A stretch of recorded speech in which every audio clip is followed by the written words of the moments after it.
Hello दोस्तों, नमस्कार। मैं सचिन गुप्ता और मेरे YouTube channel Sachin sir GK में आप सभी का स्वागत है। जैसे कि इससे पहले कई वीडियो अपलोड हो चुके हैं।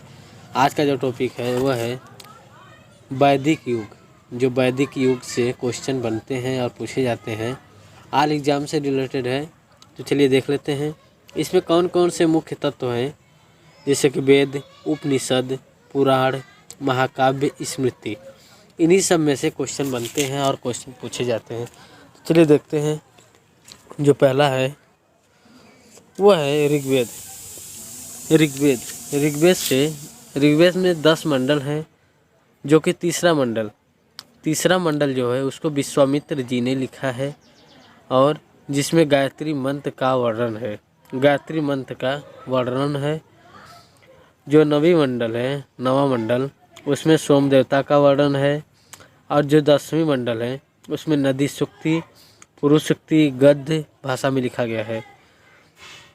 तो कुछ इस प्रकार के क्वेश्चन होते हैं, जिसमें अगर पूछ लिया जाए कि 10वें मंडल में क्या है, तो नदी सूक्ति है, पुरुष सूक्ति है। अगर पूछ लिया जाए किस भाषा में लिखा गया है, तो गद्य भाषा में लिखा गया है। तो नेक्स्ट देखते हैं। नेक्स्ट है ऋग्वेद में जो नदियाँ हैं, जैसे कि झेलम, चिनाब, रावी, सतलज, गंडक, गोमल, घग्गर और ब्यास, इसको किस नाम से प्राचीन काल में किस नाम से जाना जाता था? तो चलिए देखते हैं।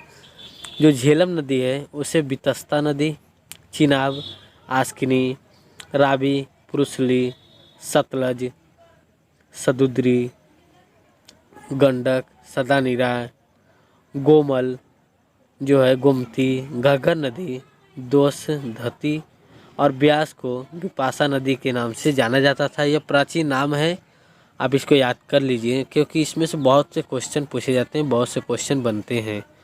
तो नेक्स्ट देखते हैं। चलिए, पुरुष सूक्ति में वर्ण व्यवस्था पहली बार शुद्ध शब्द का प्रयोग किया। शुद्ध शब्द जैसे सबसे नीच कास्ट माना जाता था पहले, उसमें शूद्र सबसे निचली कास्ट होती थी, तो शूद्र शब्द का प्रयोग किया गया था। सामवेद संस्कृत जो संगीत है, संगीत का जनक माना जाता है, और ये पद्य भाषा में लिखा गया है। इसके बाद नेक्स्ट है यजुर्वेद है, जिसमें यज्ञ की जानकारी और ये गद्य और पद्य भाषा में दोनों में लिखा गया है। तो अगर पूछ लिया जाए यजुर्वेद किस लिए है, ये तो यज्ञ करने के लिए है, यज्ञ की जानकारी के लिए इसमें वर्णन है। तो चलिए नेक्स्ट देखते हैं। नेक्स्ट है उपनिषद जो है 108 मुंडक और सत्यमेव जयते, जो उपनिषद से सत्यमेव जयते जो है उपनिषद से ही लिया गया है, उपनिषद में ही है।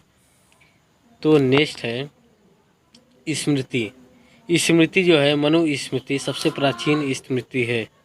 तो आज का जो चैप्टर था यहीं पे समाप्त होता है। थैंक यू, धन्यवाद।